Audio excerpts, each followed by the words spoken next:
Não há dúvidas de que esse é um dos temas que mais interessa às pessoas. Afinal de contas, você entrou aqui para assistir esse vídeo. E se você observar o sucesso de filmes, séries e livros sobre psicopatia, isso fica bastante evidente. Mais recentemente, a série sobre o caso do Jeffrey Dahmer, o canibal norte-americano, fez ressurgir o interesse das pessoas por esse tema. Hoje, no dia em que eu estou gravando este vídeo aqui, a série ainda se encontra entre as 10 mais assistidas na Netflix, não só no Brasil, mas em vários outros países do mundo. No Brasil, inclusive, nós tivemos um caso famoso, que foi o caso do Maníaco do Parque, no final dos anos 90. Mas afinal de contas, o cérebro de um psicopata é diferente do cérebro de uma pessoa comum? Quais são as principais características de um psicopata? Ele nasce assim ou ele se torna assim devido a traumas que aconteceram na vida? Qual é a diferença entre sociopatia e psicopatia? Quantos por cento das pessoas na sociedade podem ser considerados psicopatas? Será que o psicopata realmente é um ser humano incapaz de sentir emoções? O que nos diz a ciência sobre essas questões? Se você ficar comigo até o final do vídeo de hoje, você vai descobrir que existem muitas mentiras que são ditas por aí sobre a psicopatia. E você vai entender melhor o que significa de fato dizer que alguém é psicopata.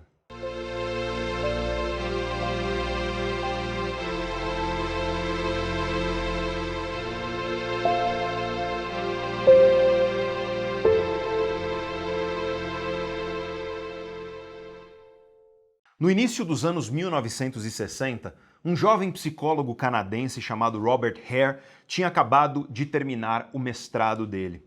Nessa mesma época, a esposa dele teve o primeiro filho, então ele estava procurando algum emprego que permitisse a ele sustentar a família e financiar o doutorado que ele tanto sonhava.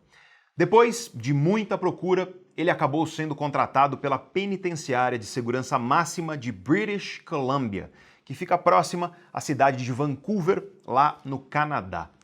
Ele não tinha experiência nenhuma com psicologia forense, psicologia criminal, e nem interesse nesse assunto, aliás. Mas ele acabou aceitando o emprego porque ele precisava do dinheiro, só que mal sabia ele que, graças a tudo que ele veria dentro dessa prisão, ele se tornaria um dos maiores especialistas do mundo no estudo dos psicopatas.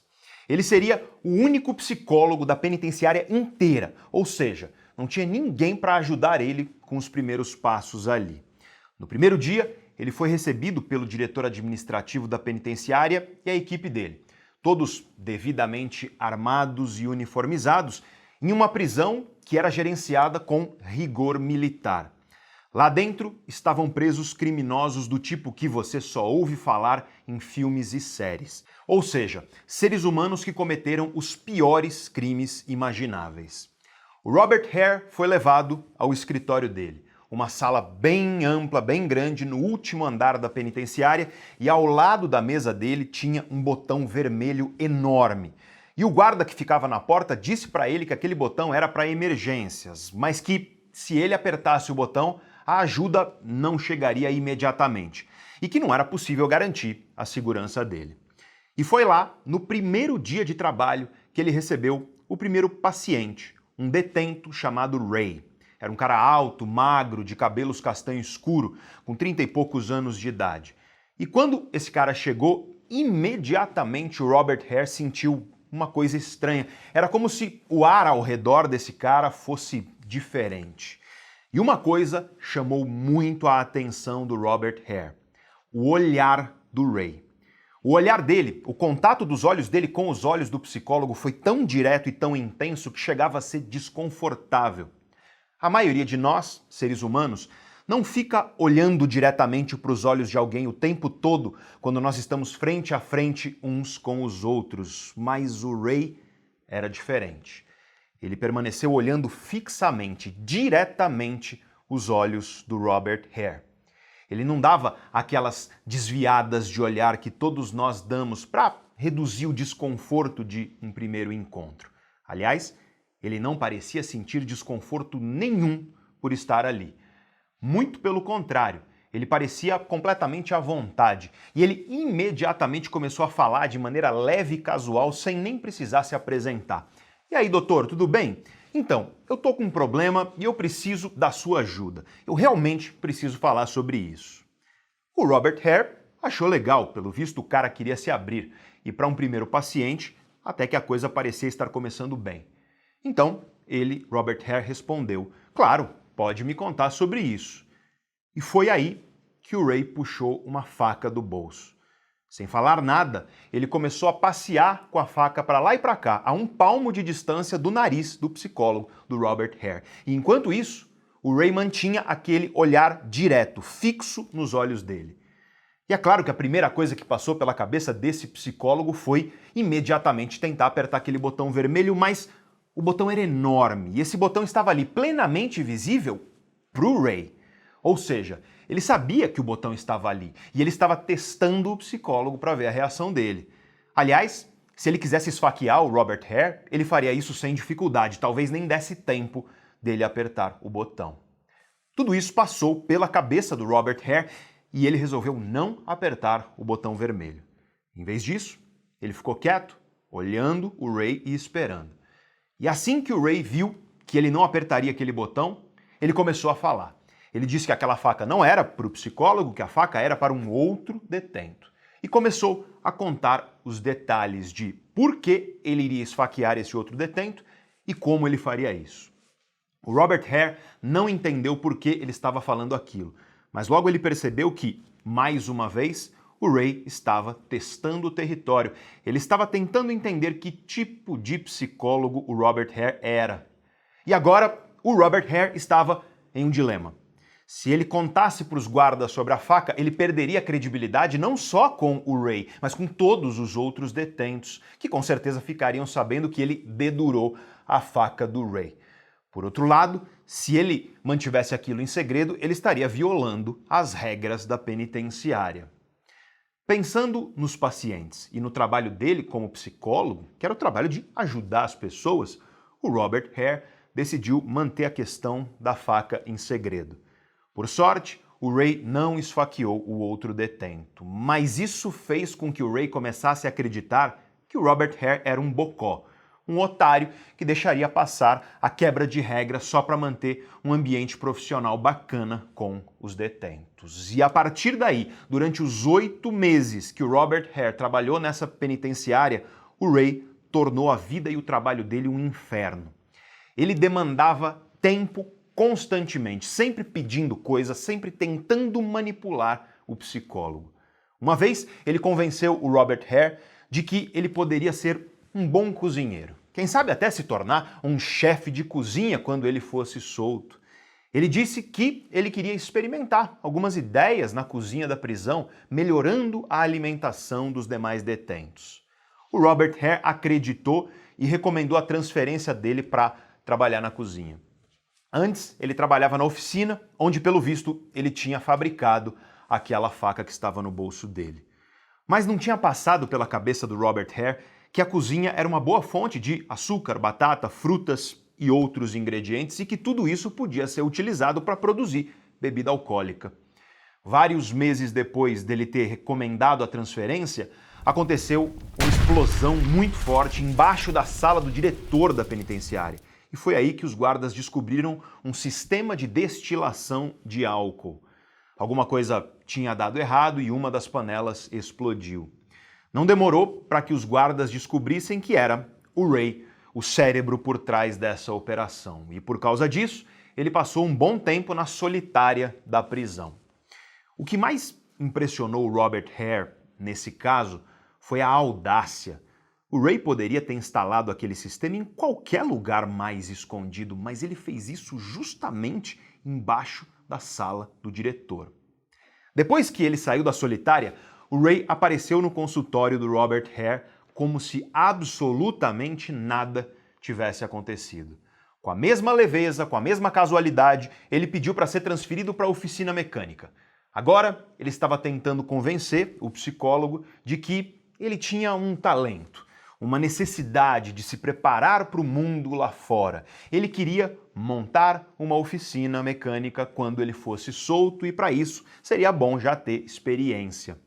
Mesmo se sentindo um tanto culpado pela explosão, o Robert Hare acabou sendo convencido pelo Ray a recomendar essa nova transferência. E é claro que você que está aí me assistindo agora pode estar se perguntando: mas como esse cara conseguiu convencer o psicólogo a fazer uma nova recomendação de transferência, mesmo depois daquela explosão?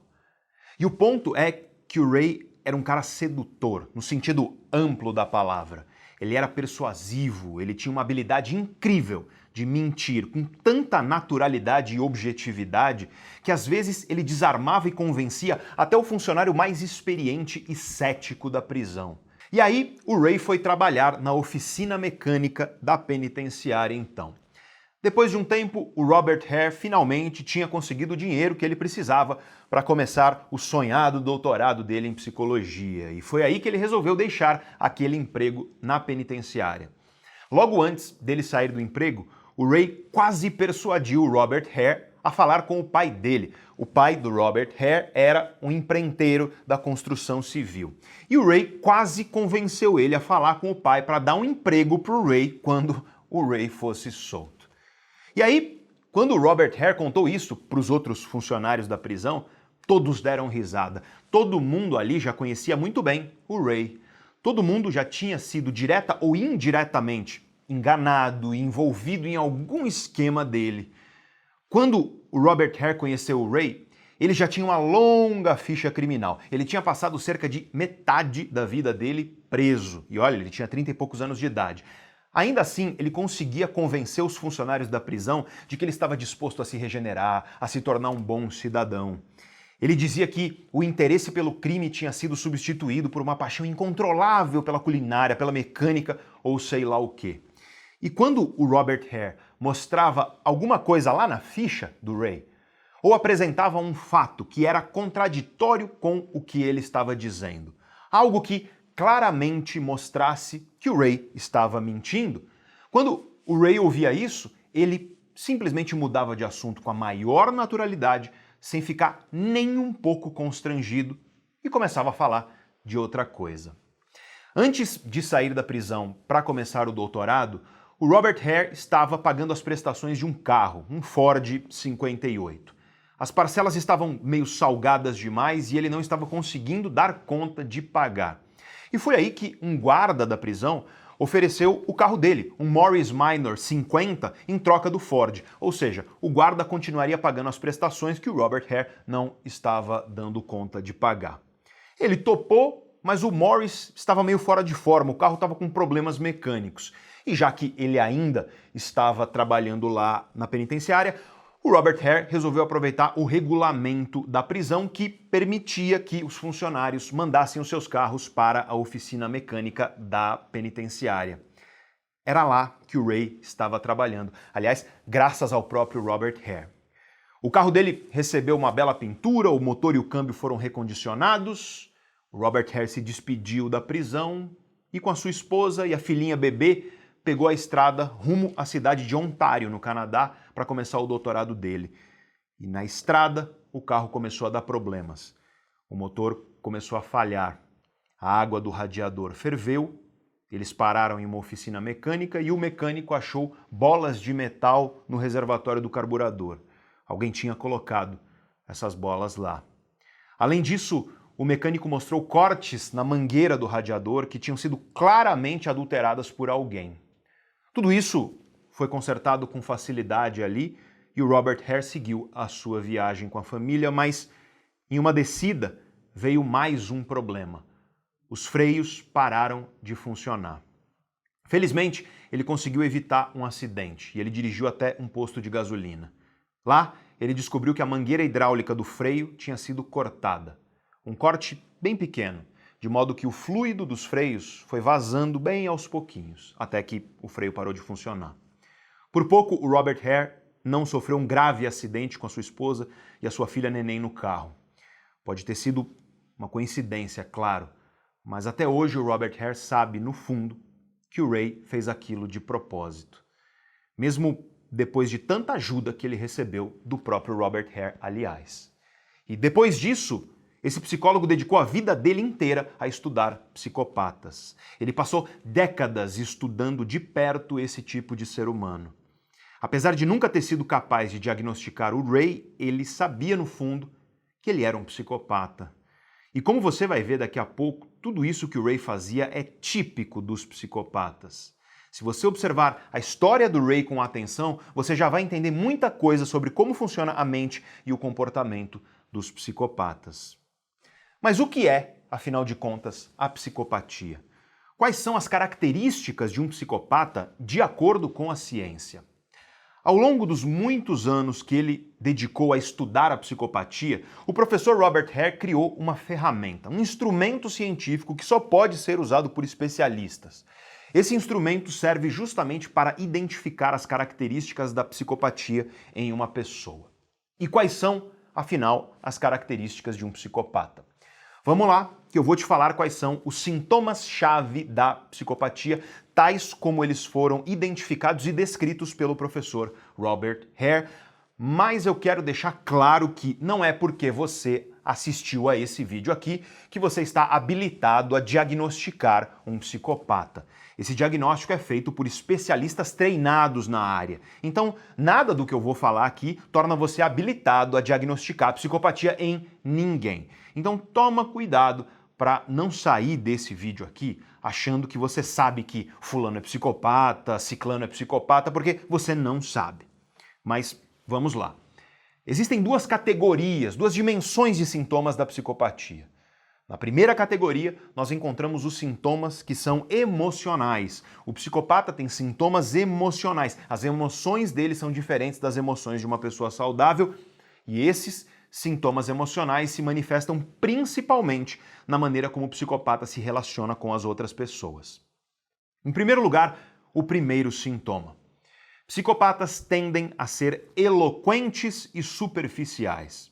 Eles se comunicam bem, eles sabem persuadir, eles são muito articulados na comunicação com outras pessoas. A conversa com um psicopata pode ser divertida, envolvente. Ele pode ter sempre uma resposta inteligente, na ponta da língua. Ele conta histórias improváveis, mas de uma maneira muito convincente. E tudo isso faz parecer que ele é uma pessoa agradável e atraente para quem está ouvindo.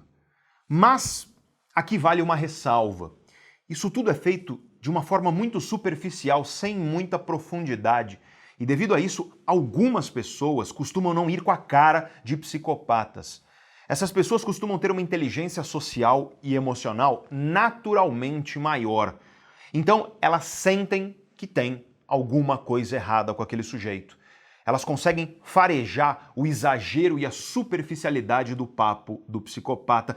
Mas eu quero que você lembre do Maníaco do Parque, aqui no Brasil, por exemplo, porque ele conseguia convencer mulheres de que ele era um caçador de talentos e de que ele conseguiria um emprego para essas mulheres. E aí ele levava essas mulheres para o meio de um parque deserto para fazer uma sessão de fotos e elas iam de bom grado. E lá ele tirou a vida de várias mulheres de maneiras violentas que eu não vou descrever, eu não vou falar sobre isso por aqui para não entrar em detalhes que são realmente muito delicados e muito sensíveis nesse vídeo. Mas você pode se perguntar como uma mulher aceitava uma coisa dessas? E eu preciso que você saiba que psicopatas são muito bons de lábia. E isso me leva ao segundo sintoma, então, da psicopatia na dimensão emocional. O psicopata costuma ser egocêntrico e grandioso. Ou seja, o psicopata costuma ter uma visão muito narcisista, profundamente vaidosa de si mesmo. Ele possui um egocentrismo, um ego muito exacerbado. O psicopata se considera superior, especial, o centro do universo. E justamente por isso, ele considera as outras pessoas inferiores. E é por isso que ele se sente no direito de se aproveitar de outras pessoas. Eu quero que você ouça as palavras de um psicopata em uma das entrevistas feitas pelo professor Robert Hare. Esse cara disse o seguinte: eu não tenho nenhuma fraqueza, a não ser, talvez, que eu sou caridoso demais. Quando o Robert Hare pediu para esse cara dar uma nota para si mesmo, uma nota de 0 a 10, esse cara respondeu o seguinte: eu sou 10 redondo. Eu poderia dizer 12, mas isso já seria me gabar. Se a minha educação tivesse sido melhor, eu seria brilhante. Veja só. Psicopatas costumam ostentar, eles gostam da pompa, da vaidade, do ego à mostra, para todos verem a grandiosidade que eles acreditam que possuem. E aqui eu te dou um exemplo recente, que você provavelmente conheceu, o golpista do Tinder. Se você não conhece esse caso, eu recomendo que você assista ao documentário na Netflix chamado O Golpista do Tinder. É um cara que enganou e roubou milhões de dólares de muitas mulheres. Um predador que ia atrás de mulheres fragilizadas no aplicativo Tinder para aplicar golpe nelas. Mas espera o nosso vídeo aqui acabar antes disso, porque eu quero que você assista a esse documentário depois de você aprender tudo o que eu vou te falar aqui no vídeo de hoje. E ainda que o golpista do Tinder nunca tenha sido diagnosticado como um psicopata, eu conversei com diversos amigos meus, psiquiatras, estudiosos do assunto, e todos eles concordam que o golpista do Tinder provavelmente tem algum grau de psicopatia. Você vai ver nesse documentário que o golpista do Tinder aparenta ter todas as características de um psicopata que eu vou descrever aqui no vídeo de hoje. Enfim, os psicopatas se comportam como pessoas arrogantes e vaidosas. E isso me leva a uma característica fundamental da psicopatia. O psicopata não sente vergonha. Eu quero que você guarde essa informação, porque quando eu falar do cérebro do psicopata daqui a pouco, você vai entender exatamente por que o psicopata não sente vergonha. Enfim, psicopatas são seguros de si, eles têm opinião firme, eles são dominadores, convencidos, eles adoram exercer poder sobre outras pessoas, eles gostam de ter controle sobre os outros. E eles parecem ser incapazes de reconhecer que as outras pessoas têm opiniões ou visões de mundo que são válidas. Para um psicopata, quem pensa diferente dele está errado e ponto final. E não só está errado, mas é uma pessoa inferior de fato. Psicopatas podem parecer muito carismáticos, praticamente eletrizantes para algumas pessoas. E não é à toa que tem gente que se apaixona por psicopata.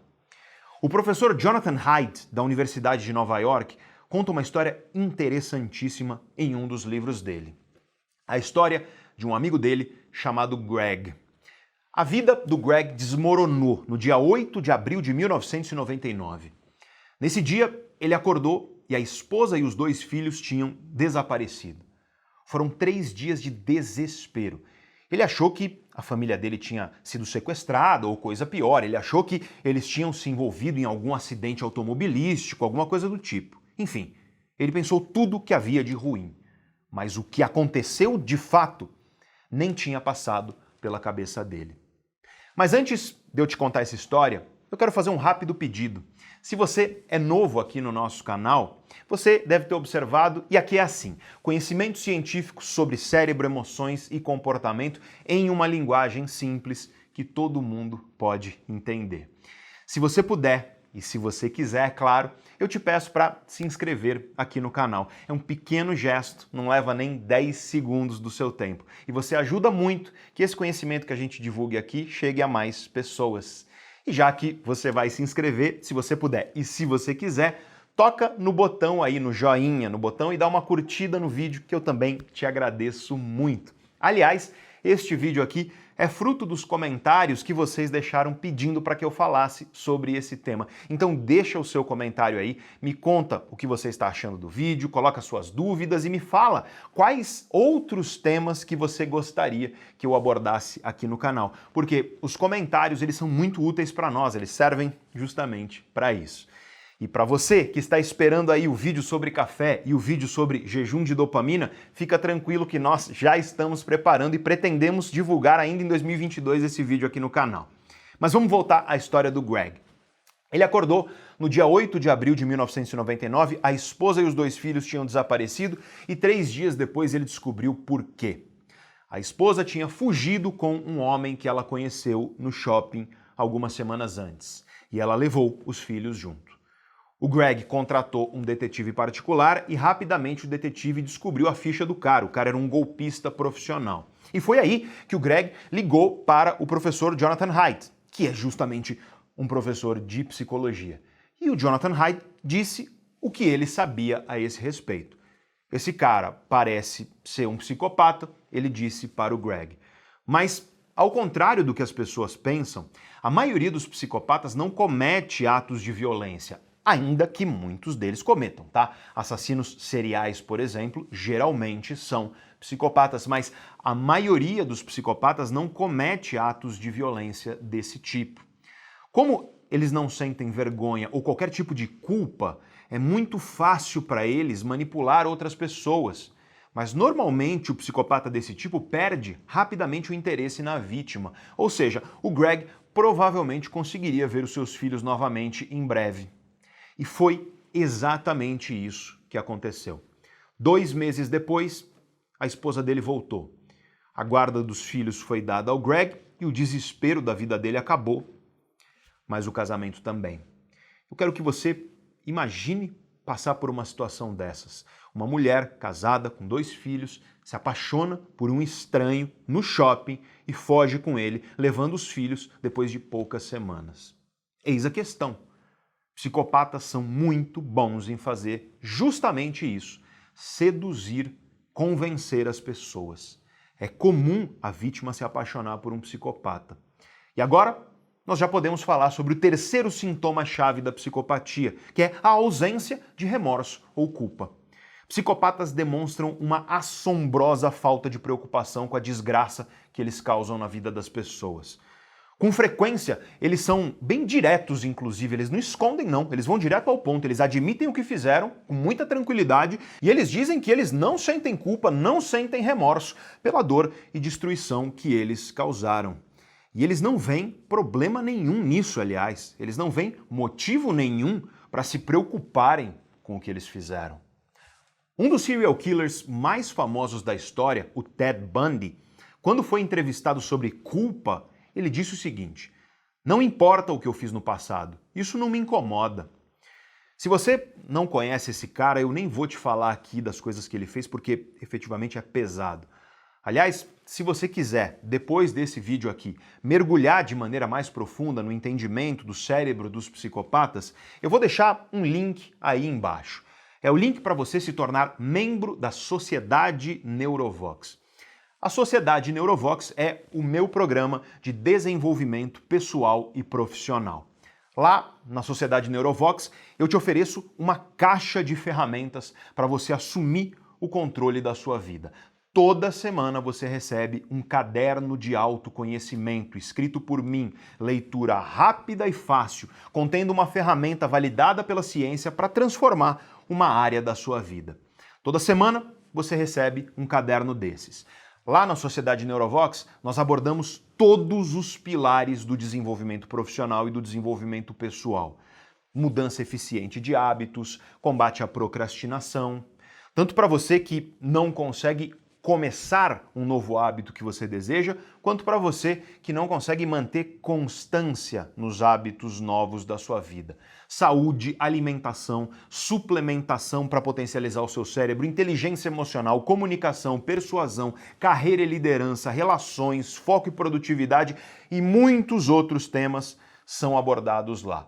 Tudo baseado no que há de mais atual na ciência, mas numa linguagem simples e fácil de entender por qualquer um.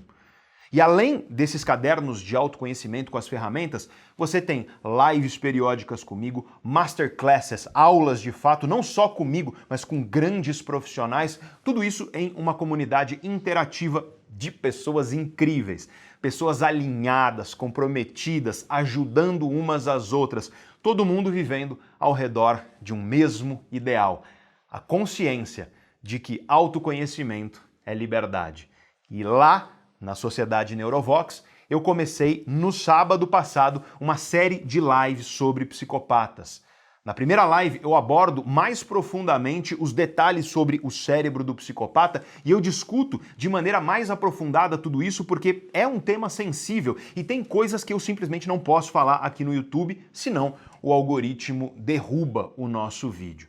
Aliás, nessa live lá na Sociedade Neurovox, eu conto um caso muito interessante, que é o caso de um neurocientista que, olhando o mapeamento cerebral dele mesmo, descobriu que ele era psicopata. E futuramente nós teremos uma live sobre a sabedoria dos psicopatas. E pode parecer esquisito isso, mas veja só. Nessa live eu vou te ensinar o que os psicopatas podem nos ensinar de bom, se é que isso é possível. Afinal, apesar de existirem psicopatas que são criminosos, muitos deles não são. E os especialistas concordam, aliás, que psicopatas muito inteligentes conseguem grande sucesso pessoal e profissional na vida. Eles fazem isso, geralmente, explorando e devastando a vida de muita gente, é claro. Mas, então, o que nós podemos aprender com os psicopatas para que a nossa vida seja mais eficiente, para que a gente possa se proteger deles e para que a gente faça isso sem precisar prejudicar ninguém? Eu vou discutir isso em uma live na Sociedade Neurovox também. E nós também teremos um caderno de autoconhecimento sobre psicopatas, e você está vendo agora a capa desse caderno aí. Então fica o convite para você se tornar membro do mais completo programa de desenvolvimento pessoal e profissional da América Latina. O link está aí embaixo, fixado no topo dos comentários, é o primeiro link no topo de todos os comentários. Será um prazer, será uma alegria ter você como membro da Sociedade Neurovox. Bora lá entender o seu cérebro e mudar a sua vida. Enfim, psicopatas não sentem remorso nem culpa por aquilo que eles fazem, mesmo quando são atrocidades. Veja só o que disse o psicopata John Wayne Gacy, um cara que torturou e tirou a vida de 33 homens e meninos menores de idade e que enterrou os corpos no porão da casa dele. Ele disse o seguinte, palavras dele: "Quando eu olho para trás, eu vejo que eu sou mais vítima do que um criminoso. Isso me leva ao quarto sintoma-chave da psicopatia, a falta de empatia. Psicopatas são incapazes de sentir qualquer tipo de empatia ou compaixão perante outros seres humanos. Quando você vê uma pessoa sofrendo, você tende a sofrer junto. O cérebro humano vem de fábrica com circuitos que permitem a nós sentir empatia. Claro que algumas pessoas têm isso naturalmente mais desenvolvido e outras menos, mas todos nós temos essa capacidade. É por isso que você se alegra com a alegria ao seu redor. Quando você está em uma festa, um evento esportivo, por exemplo, aquela alegria é contagiante. E é por isso que você se entristece com a tristeza ao seu redor. Quando você vai a um velório, por exemplo, o seu humor é drasticamente derrubado. O cérebro humano é uma espécie de antena social. Ele vem de fábrica com circuitos que te permitem identificar o clima emocional, digamos assim, do ambiente ao seu redor e que te fazem sentir algo parecido com isso. Pessoas saudáveis possuem um cérebro assim. Mas, como nós veremos em breve, o psicopata não. A dor do outro não significa nada para ele.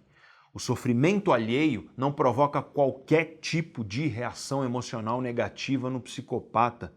E aí, se a dor do outro puder trazer alguma vantagem pessoal para ele, na cabeça dele não é nem uma questão, ele vai causar essa dor e ponto final. Muitas vezes, aliás, ele obtém prazer e satisfação justamente de causar a dor no outro, seja enganando, ludibriando ou, em alguns casos, cometendo atos de violência extremos de fato. E agora vamos ao quinto sintoma-chave da psicopatia. É a tendência que o psicopata tem de ser enganador e manipulador. E para isso eu nem preciso te dar um exemplo novo, basta você olhar para tudo que o Ray, aquele detento no primeiro emprego do professor Robert Hare, basta você olhar para tudo que o Ray fazia. O tempo inteiro tentando enganar, tentando manipular, o tempo inteiro tentando se aproveitar e tirar vantagem dos outros. Uma das coisas que freia eu e você de ficar mentindo, enganando e tentando manipular todo mundo é justamente a nossa capacidade de sentir culpa, vergonha, remorso, empatia, compaixão. Quando você tira isso da mesa, a propensão da pessoa à manipulação, a propensão a enganar e a mentir, ora, ela naturalmente aumenta muito. Se você não vai se sentir culpado com isso, se você não tem vergonha nenhuma de mentir, se você não vai sentir vergonha nenhuma quando te pegarem na mentira, e se você simplesmente não sente nada ao machucar um outro ser humano, aliás, se você sente prazer ao machucar o outro porque você considera ele inferior e acha que ele merece, por que não mentir? Por que não manipular, sendo que isso vai trazer vantagens para você? Essa é a lógica deturpada de funcionamento da mente do psicopata. Ele não possui os freios naturais que fazem com que as pessoas saudáveis se sintam mal ou tenham medo de mentir e de manipular. E devido a isso, o quinto sintoma-chave é justamente a tendência à mentira e à manipulação. E agora vamos ao sexto sintoma-chave. Esse é o último sintoma-chave da dimensão emocional da psicopatia. Lembre-se de que existem duas dimensões e até agora eu só falei da dimensão emocional. O sexto sintoma-chave é a superficialidade emocional, são as emoções rasas. Eu sou o mais sangue frio que eu já encontrei. Essa foi a exata frase que o Ted Bundy falou quando ele foi preso de maneira definitiva. Os psicopatas têm uma espécie de pobreza emocional. E essa pobreza emocional impede eles de experienciar a amplitude e a profundidade das emoções de maneira natural e saudável. E aqui nós temos um dos maiores mitos sobre o cérebro dos psicopatas, porque muita gente acha que os psicopatas simplesmente são incapazes de sentir qualquer tipo de emoção, e isso não é verdade. Aliás, você que realmente prestou atenção a tudo que eu disse até aqui, você já percebeu isso. Psicopatas sentem raiva. Aliás, psicopatas odeiam ser contrariados, desafiados. Eles não gostam quando as coisas não acontecem do jeito que eles desejam. Muitos psicopatas têm reações agressivas quando isso acontece. Só que essas reações não são simplesmente explosões emocionais, que acontecem também com pessoas saudáveis. Com psicopata é diferente. Eles sentem raiva e eles descontam essa raiva de maneira muito fria, muito calculada. É diferente, por exemplo, de um pai que perde o controle emocional quando vê o seu filho sendo ameaçado. O psicopata sente raiva quando ele é contrariado ou quando as coisas não acontecem como ele espera. Sim, mas em vez de explodir de uma maneira irracional, incontrolável, ele agride de maneira controlada, consciente, fria. Ele desconta a raiva dele com frieza, saboreando o sofrimento que ele está causando com isso. Pois bem, o psicopata sente raiva. Além disso, como nós vimos, o psicopata sente desejo, prazer. Aliás, a busca pelo prazer intenso é uma característica muito comum dos psicopatas. Muitos psicopatas cometem atos ilegais justamente porque isso dá muito prazer a eles. Muitos psicopatas machucam outras pessoas justamente porque para eles isso é muito prazeroso. Prazer é um processo emocional. Os psicopatas, inclusive, costumam ficar entediados. Eles sentem tédio porque eles gostam justamente da intensidade emocional de coisas que são arriscadas e também de novidades. É por isso que o professor Jonathan Haidt disse para o amigo dele, o Greg, que o cara iria perder o interesse pela esposa dele, o psicopata lá, porque psicopatas gostam de novidades e de correr riscos, justamente pela intensidade emocional que isso traz. Tudo isso é oriundo do quê? De processos emocionais no cérebro. Veja então que é completamente errado dizer que psicopatas são incapazes de sentir emoções. Isso precisa ficar muito claro para você. Mas agora você pode virar para mim e perguntar: Pedro, o sexto sintoma-chave não é justamente o fato de que os psicopatas têm emoções rasas? O que isso significa então? E vamos lá entender, e a partir daqui eu já começo a falar sobre o cérebro do psicopata de fato. Tudo isso que eu disse até agora, todos os sintomas até aqui, são resultado de um cérebro disfuncional. Hoje nós temos bons estudos científicos nos mostrando que o cérebro do psicopata é muito disfuncional em uma série de circuitos diferentes. Quando nós dizemos que o sexto sintoma-chave da psicopatia são as emoções rasas, eu quero que você observe bem esse termo. Emoções rasas. Psicopatas possuem sim emoções. As emoções nos psicopatas, inclusive, podem ser muito intensas, mas intensidade não é profundidade. Profundidade tem a ver com complexidade, com detalhe, com sutilezas. As emoções no psicopata são rasas porque elas são bastante simples. Raiva, prazer, tédio e por aí vai. Mas se eu perguntar para você que está me assistindo aí, quais são as emoções mais profundas e mais complexas que você já sentiu na sua vida, você vai virar para mim e responder que é o amor, por exemplo. E tudo que você já fez por amor na sua vida. Amor à sua família, amor ao seu filho, amor aos seus amigos. Quanta coisa você sacrificou por amor na sua vida, quanta coisa você abriu mão por amor na sua vida, colocando a si mesmo de lado para dar lugar a alguém que você ama, para melhorar a vida de alguém que você ama, para proteger alguém que você ama. Ou você pode me responder também que é a empatia, a compaixão, a capacidade de tentar entender o mundo dos outros seres humanos, de se alegrar com a alegria do outro, de sofrer com a dor do outro. Talvez você me fale de emoções morais, como o desejo por justiça ou a indignação que você sente ao ver uma injustiça. Veja que essas emoções são bastante complexas, cheias de detalhes, cheias de nuances, cheias de profundidade. Eu gosto, nessas horas, de usar o exemplo da vergonha. Vergonha é uma emoção muito complexa e muito interessante. Vergonha é uma angústia que você sente quando você imagina que as outras pessoas estão te julgando de maneira negativa. A vergonha é tão complexa e tão profunda que existe a vergonha alheia, quando você sente vergonha por outra pessoa. Eu não sei se você já tinha parado para pensar nisso, mas a vergonha é uma emoção muito profunda e complexa. Para pensar também na culpa. Uma emoção profunda, uma emoção complexa. É uma angústia que você sente por, de alguma maneira, imaginar que você causou mal a um outro ser humano. Você precisa minimamente ser capaz de considerar o outro, de imaginar o que ele está sentindo e de computar tudo isso dentro de você. Vergonha e culpa são emoções bastante profundas e bastante complexas.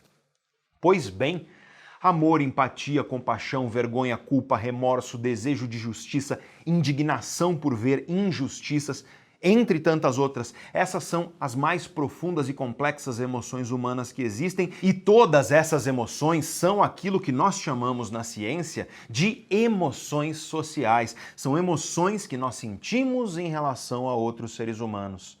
As emoções mais profundas que existem na experiência humana são as emoções sociais. E essas emoções, as emoções sociais, essas emoções, o psicopata simplesmente não sente. Ele é incapaz de sentir amor, empatia, vergonha, compaixão, desejo por justiça, culpa, indignação com a injustiça e por aí vai. No cérebro de uma pessoa saudável existem circuitos cerebrais dedicados às emoções sociais. Esses circuitos são muito bem compreendidos pela neurociência nos dias de hoje. E nós temos estudos de mapeamento cerebral, estudos utilizando técnicas como ressonância magnética funcional, tomografia por emissão de pósitron e por aí vai. Enfim, estudos estruturais que mapeiam as estruturas do cérebro e estudos funcionais que mapeiam o funcionamento dessas estruturas cerebrais. Nós temos estudos que mapearam o cérebro de psicopatas, usando essas técnicas neurocientíficas. E sabe qual é o resultado desses estudos?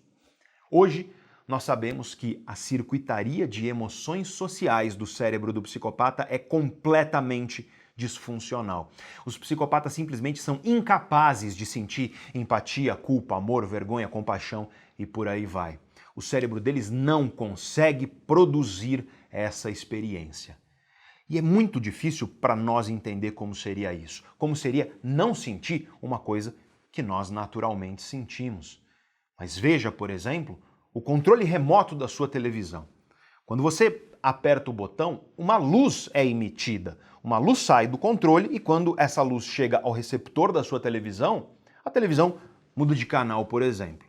Você não enxerga essa luz, porque essa é uma luz no espectro infravermelho e os olhos e o cérebro humano não conseguem enxergar o espectro infravermelho de luz. Tal como você não consegue enxergar o infravermelho do seu controle remoto, o psicopata não consegue sentir amor, empatia, compaixão, vergonha, culpa e todas essas emoções sociais que eu falei e muitas outras. O cérebro dele é disfuncional e ele é incapaz de sentir isso. E como o cérebro dele é disfuncional, é consenso entre os especialistas em psicopatia. A psicopatia não tem cura. Aliás, é importante ressaltar que as disfunções nos circuitos de emoções sociais não são as únicas disfunções no cérebro do psicopata, existem muitas outras disfunções em outros circuitos.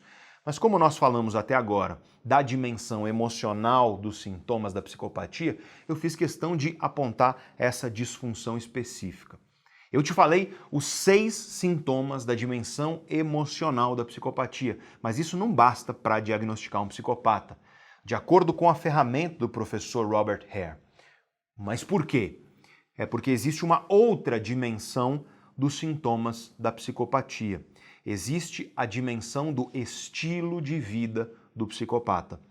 Ou seja, a maneira como ele vive, como ele costuma levar a vida e as relações dele. São 6 outros sintomas, além dos 6 que eu já te falei aqui. E para entender a psicopatia de maneira completa, é preciso conhecer esses 6 outros sintomas. O meu objetivo com este vídeo aqui é, em primeiro lugar, trazer clareza sobre um tema que é de interesse público. Nada do que eu disse aqui te permite diagnosticar um psicopata, eu quero deixar isso bem claro mais uma vez, mas tudo que eu disse aqui pode te ajudar a evitar ser enganado e machucado por um psicopata, sim. Isso é muito importante porque os danos causados por psicopatas não são pequenos. Ainda que uma minoria deles cometa atos de fato violentos, mesmo os psicopatas não violentos podem ser muito perigosos. Então, quanto mais munido de conhecimento para se proteger disso você estiver, melhor. Só que o vídeo de hoje já está bem grande e eu ainda tenho que te falar aqui no vídeo de hoje de 3 importantes questões. Primeiro, a questão genética. Será que psicopatas nascem assim? Ou será que eles se tornam assim porque eles sofrem traumas e abusos na infância, por exemplo? Segundo, a diferença entre psicopatia e sociopatia. E terceiro, será que psicopatia é sinônimo de transtorno de personalidade antissocial? Eu sei que tem muito psicólogo aí me assistindo que acha que sim, mas eu já te digo, não é, eu vou te explicar por quê. Então, eu ainda tenho que te falar sobre essas 3 importantes questões. O problema é que, se eu fosse também te falar dos 6 outros sintomas do estilo de vida do psicopata, o vídeo teria o dobro de tamanho e já está gigante. E aí realmente não dá tempo para falar sobre isso aqui no YouTube. Mas nas lives que eu vou fazer lá na Sociedade Neurovox, eu vou falar desses 6 outros sintomas. E esses 6 outros sintomas são relacionados, como eu disse, ao estilo de vida do psicopata. E eles são muito importantes para você ser capaz de minimamente se proteger caso um psicopata, de alguma maneira, esteja próximo a você na sua vida. Afinal, quando você entende o estilo de vida que um psicopata costuma levar, fica muito mais fácil enxergar os sinais e tentar se proteger, especialmente agora que você já conhece os sintomas-chave, os 6, da dimensão emocional. E tudo isso te ajuda a evitar que um psicopata esteja te enganando e manipulando aí. Claro que não é nada garantido, porque psicopatas são muito bons em manipular e em mentir. Mas o máximo que você pode fazer é buscar conhecimento para tentar se proteger. Então eu reitero a você o convite para você se tornar membro da Sociedade Neurovox, o meu programa de desenvolvimento pessoal e profissional. Lá nas lives sobre psicopatia, já tem uma delas publicada e você vai ter acesso à gravação. Lá eu vou mergulhar nos 6 outros sintomas que não deu tempo de falar aqui. E além disso, eu vou falar de todas as outras disfunções no cérebro do psicopata, porque aqui eu só falei das disfunções nos circuitos responsáveis por emoções sociais no cérebro. E, como eu te disse, existem várias outras disfunções no cérebro do psicopata, devidamente documentadas pela ciência. Aliás, se você tem interesse pelo funcionamento do cérebro, você vai adorar fazer parte da Sociedade Neurovox. O objetivo desse meu programa de desenvolvimento profissional e pessoal é justamente te dar ferramentas práticas, validadas pela ciência, para você entender o seu cérebro e mudar aquilo que você deseja na sua vida. E para você entender também melhor o cérebro das outras pessoas e se tornar mais eficiente nas suas relações, sejam elas relações pessoais ou profissionais. O link para você se tornar membro da Sociedade Neurovox está aí embaixo, fixado no topo dos comentários, é o primeiro comentário de todos. E eu também vou deixar esse mesmo link na descrição do vídeo aí embaixo. Lembrando que na Sociedade Neurovox você tem cadernos de autoconhecimento toda semana, cada caderno contendo ferramentas para todas as áreas da sua vida: inteligência emocional, carreira, comunicação e persuasão, relacionamentos, mudança de hábitos, combate à procrastinação, foco e produtividade, alimentação e suplementação para potencializar o seu cérebro e muitas outras. Você tem lives periódicas junto comigo, aulas com grandes professores, tudo em uma comunidade interativa cheia de pessoas alinhadas, todo mundo com a consciência de que autoconhecimento é liberdade. É, repito, o mais completo programa de desenvolvimento profissional e pessoal que existe atualmente e será uma honra e uma alegria ter você lá conosco como nosso membro. Toca no link aí embaixo e vamos lá entender o seu cérebro, mudar a sua vida. Bom, então existem 6 outros sintomas na dimensão do estilo de vida da psicopatia, o estilo de vida que o psicopata costuma levar. Não dá tempo de falar delas aqui, então eu vou falar delas em profundidade lá na Sociedade Neurovox. E agora eu quero falar sobre a grande questão que muita gente me pergunta: o psicopata nasce assim ou ele se torna assim? E isso invariavelmente cai na questão genética. Muita gente me pergunta justamente isso. Pedro, psicopatia é genético? E essa pergunta está diretamente ligada a outra questão que você provavelmente quer entender. Qual é a diferença entre psicopatia e sociopatia? Bom, para alguns especialistas na área, psicopata é aquele indivíduo que manifesta esses 12 sintomas, ou a maioria deles, os 6 que eu te falei da dimensão emocional e os 6 que eu vou te falar lá na live da Sociedade Neurovox da dimensão do estilo de vida. E a base disso, para esses especialistas, é amplamente biológica, genética e, portanto, segundo essa perspectiva, o psicopata nasce assim. E, de fato, nós já temos alguns estudos genéticos que têm identificado genes específicos que aumentam o risco de comportamentos agressivos e antissociais. Lá na live da Sociedade Neurovox, eu vou entrar em detalhes nisso. Eu vou falar sobre quais são os genes, os polimorfismos, quais são os circuitos cerebrais que eles codificam e por aí vai. Mas, para nós, aqui, é importante entender que nós temos, de fato, descoberto configurações genéticas específicas que aumentam o risco de psicopatia. Mas a questão é que nem todo mundo que possui esses genes é psicopata. Então, esses genes são um componente de um quadro mais complexo. Pode ser que no futuro a gente descubra novos genes para entender esse quadro de maneira mais completa, mas eu quero ser claro aqui. Nós ainda estamos longe disso na ciência. No entanto, para alguns especialistas, especialmente sociólogos e o pessoal da psicologia social, o psicopata é aquele indivíduo que se tornou assim, que é daquele jeito, é aquele indivíduo que apresenta os 12 sintomas, ou a maioria deles, e que isso é fruto de uma predisposição biológica dele, ou seja, é algo inato, algo que nasce com ele. Já o sociopata, para esses especialistas, quero deixar claro, é o indivíduo que se tornou assim. Sociopata seria o cara ou a mulher que apresenta esses sintomas, mas que se tornou assim devido às experiências de vida que aconteceram. Abusos, sofrimento, dificuldades, especialmente na infância e por aí vai. E nessa hora sempre tem alguém que vira e fala para mim: mas, professor Pedro, eu estudei sobre isso e eu sei que os psicopatas geralmente sofreram abusos na infância. E isso não é totalmente verdade. Como o próprio professor Robert Hare costuma dizer, para cada psicopata que sofreu abusos, dificuldades, traumas na infância, e eles existem, sim, nós temos que admitir, mas para cada um desses, você também encontra um que teve uma vida perfeitamente saudável, em uma família perfeitamente saudável. E eu te dou aqui um exemplo que você conhece. Suzanne von Richthofen. Aliás, o caso dela é o caso de uma parceria entre dois psicopatas, e eu vou falar disso lá na live da Sociedade Neurovox. Eu vou falar não só sobre o caso dela, mas vários outros casos, incluindo o caso do Jeffrey Dahmer, da série da Netflix. Mas, enfim, a Suzanne é um exemplo disso. Para cada psicopata que sofreu abusos e traumas, você também encontra um que teve uma vida perfeitamente saudável, sem qualquer tipo de abuso, trauma ou dificuldade na infância ou na adolescência. Então, essa é a diferenciação que alguns especialistas fazem de psicopata e sociopata. Eu vou resumir aqui para você. Psicopatia seria inata e biológica. Sociopatia seria fruto de experiências traumáticas.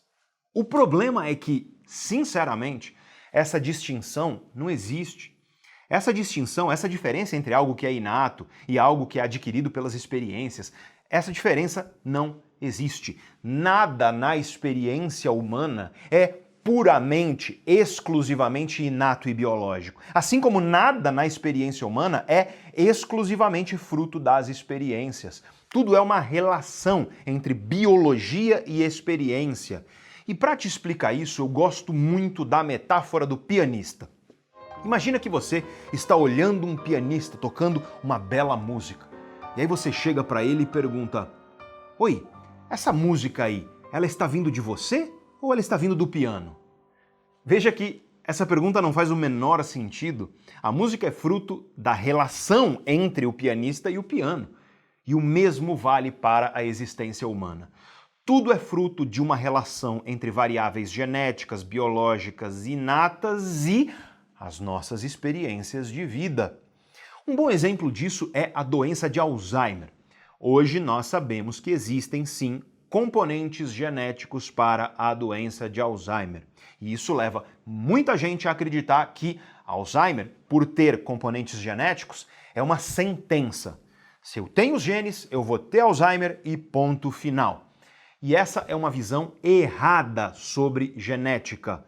Sim, existem componentes genéticos para Alzheimer, mas as suas experiências de vida podem levar esses genes a se expressarem, e aí você vai ter a doença.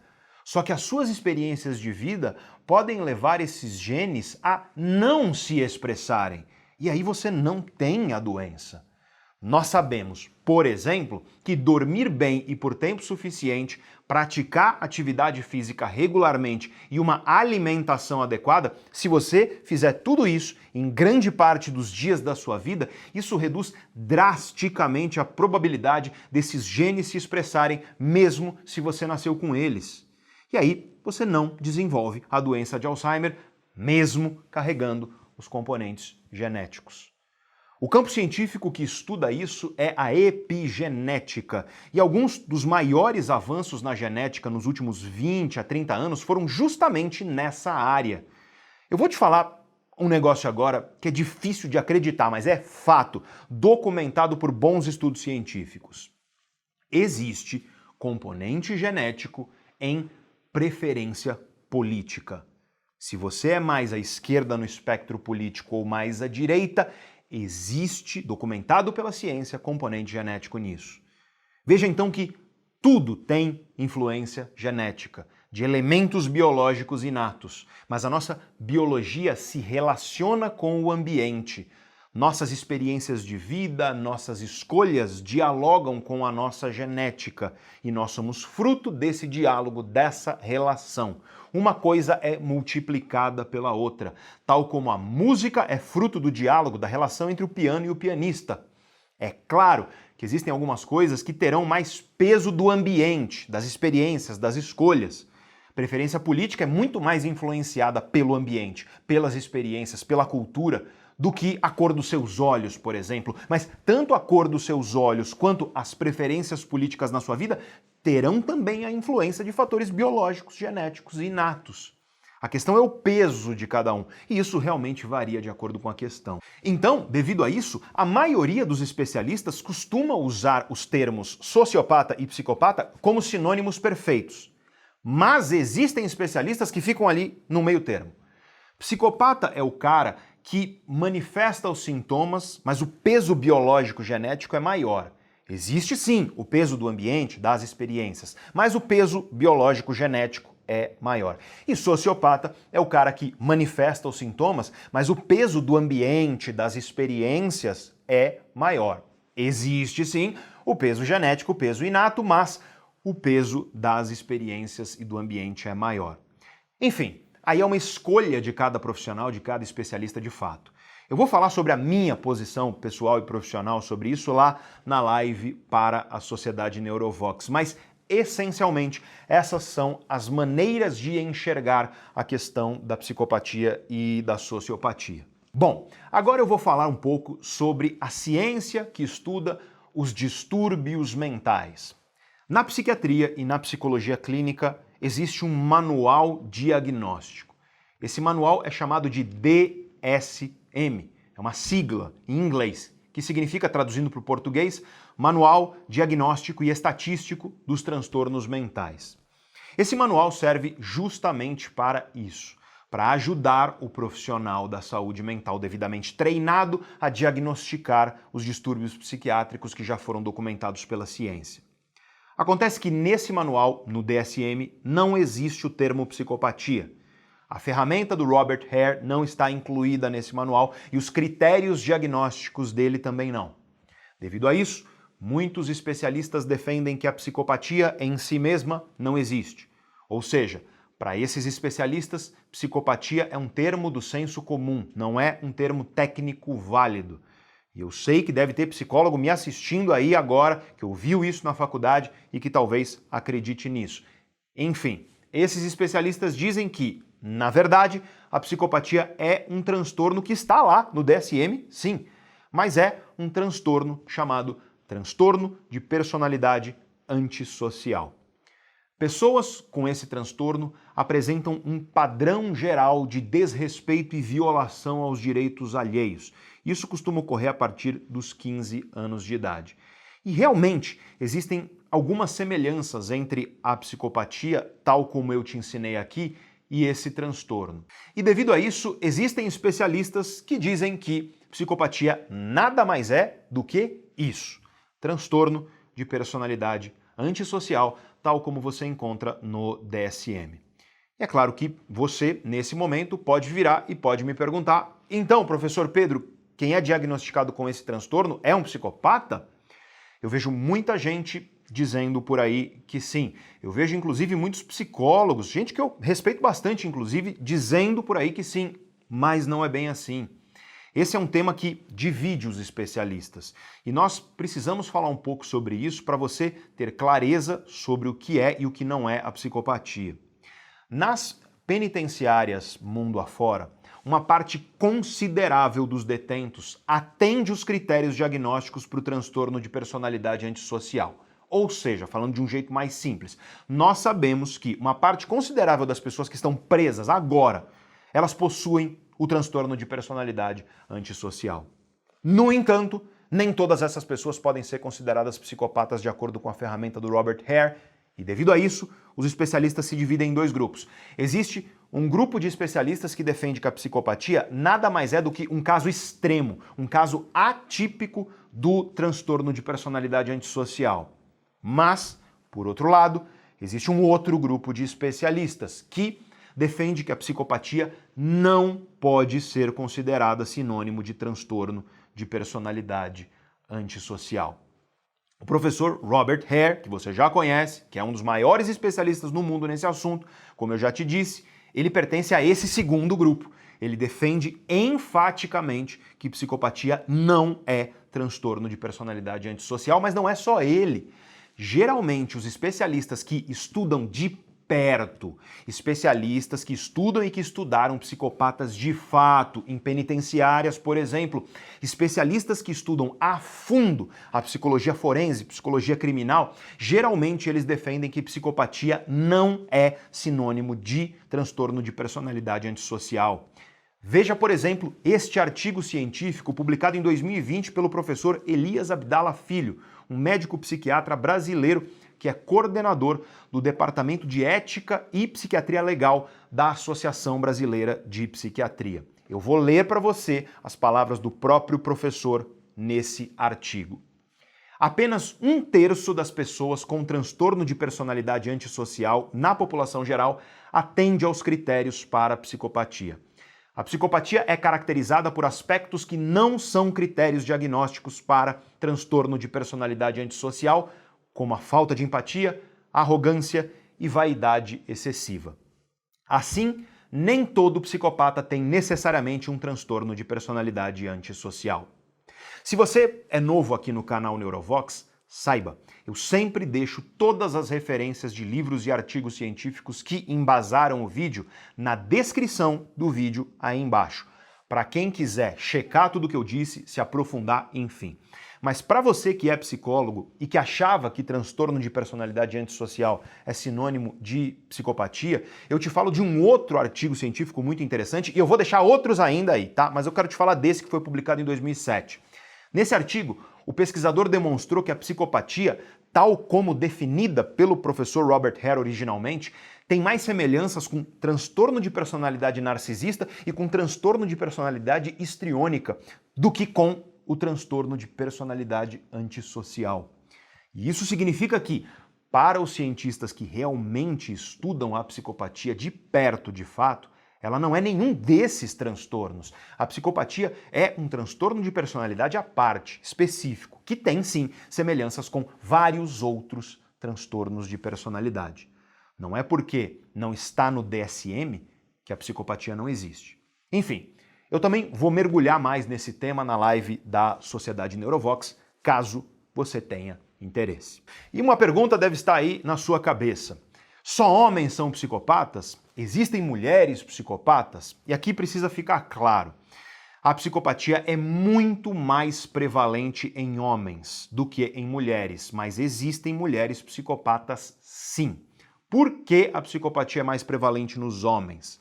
Provavelmente isso é explicado por aquelas questões genéticas que eu falei antes. Eu vou falar a fundo sobre isso e eu vou explicar isso lá na live com a Sociedade Neurovox, mas essencialmente a configuração genética do gene que está associado a um risco maior de psicopatia faz com que seja muito mais provável em homens do que em mulheres. Como você sabe, a configuração genética de homens e mulheres é diferente. Então, nós temos mais homens psicopatas do que mulheres psicopatas, isso é fato.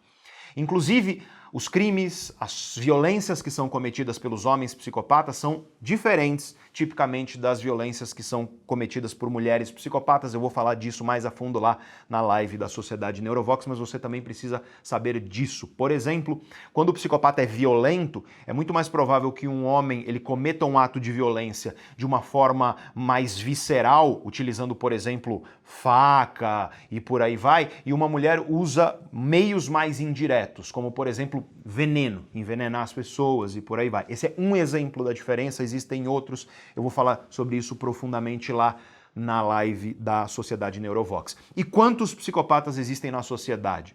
Psicopata no sentido pleno da palavra, de fato, no sentido tal como eu descrevi aqui, né, com 6 sintomas emocionais e com 6 sintomas que eu vou falar lá na Sociedade Neurovox, os 6 sintomas de estilo de vida.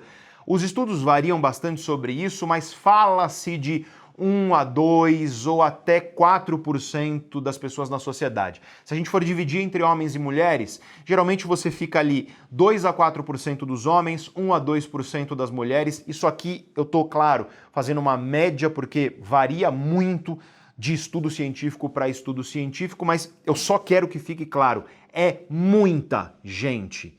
1% da sociedade não é pouco, é gente pra caramba. 2, 3, 4 é muita gente.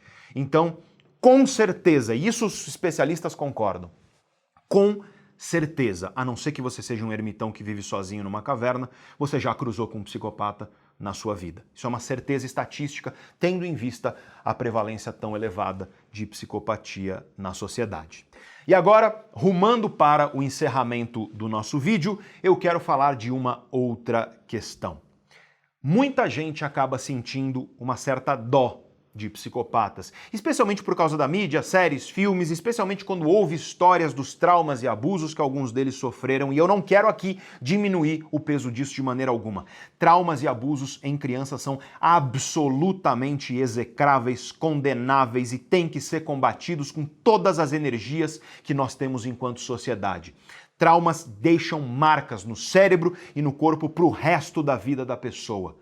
Mas a maioria das pessoas que sofreram com abusos e traumas não se torna psicopata. E especialmente, a maioria dessas pessoas não segue pela vida predando, mentindo, ludibriando, manipulando e prejudicando outros seres humanos. Traumas e abusos na infância não justificam todos os males que os psicopatas causam nas pessoas. Então eu te peço, por favor, para não romantizar a psicopatia. É consenso entre os especialistas em psicopatia que a maioria dos psicopatas é bastante perigosa. Eles, inclusive, são muito bons em contar histórias para tentar fazer com que você tenha pena deles. Então, até mesmo a tentativa deles de serem vistos como vítima deve ser encarada com bastante ceticismo. E aí, uma última pergunta. Existem psicopatas que seguem as suas vidas sem prejudicar outros seres humanos? Sim, existem. Mas isso não significa que, por isso, nós devemos deixar de enxergar o perigo que a psicopatia traz para a sociedade. E é claro que sobraram algumas perguntas aí na sua cabeça. E os psicopatas que não cometem crimes? E os psicopatas que se tornam executivos de empresa, presidente de empresa ou empresários de sucesso? Existem psicopatas muito inteligentes que passam completamente despercebidos na sociedade e nunca são pegos. Será que nós podemos aprender algo com os psicopatas para melhorar as nossas vidas, sem, é claro, prejudicar a vida de ninguém? O que os psicopatas podem nos ensinar para que a nossa vida, a nossa carreira seja mais eficiente? Eu reitero, sem, é claro, prejudicar a vida de ninguém. Essas e outras questões eu vou falar lá nas lives da Sociedade Neurovox sobre psicopatia e também no caderno de autoconhecimento sobre psicopatia, que será publicado lá em breve, talvez já tenha sido publicado dependendo de quando você está assistindo esse vídeo. Então eu reforço aqui o convite para você se tornar membro da Sociedade Neurovox, o mais completo programa de desenvolvimento pessoal e profissional que você encontrará por aí, uma caixa de ferramentas validadas pela ciência para você entender o seu cérebro e mudar a sua vida. O link para se tornar membro está aí embaixo, fixado no topo dos comentários, é o primeiro comentário de todos e você encontra o mesmo link também na descrição do vídeo aí embaixo. Se você gostou desse vídeo e se você puder e se você quiser, é claro, te convido mais uma vez a se inscrever aqui no canal e a apertar o botão de curtir o vídeo aí embaixo. É um pequeno gesto seu que é gigantesco para nós. Não esquece de comentar o que você achou do vídeo e comenta quais outros temas você gostaria que eu abordasse aqui no canal. Todas as referências, todos os estudos e livros que embasaram esse vídeo você encontra também aí embaixo na descrição. Muito obrigado por ter ficado comigo até o final deste longo vídeo aqui do canal Neurovox. Não é qualquer um que chega até aqui, então eu tenho que te dar, inclusive, parabéns por ter chegado até aqui. Muito obrigado por ter ficado comigo até aqui. Eu te vejo lá na Sociedade Neurovox. Um grande abraço e até o nosso próximo vídeo.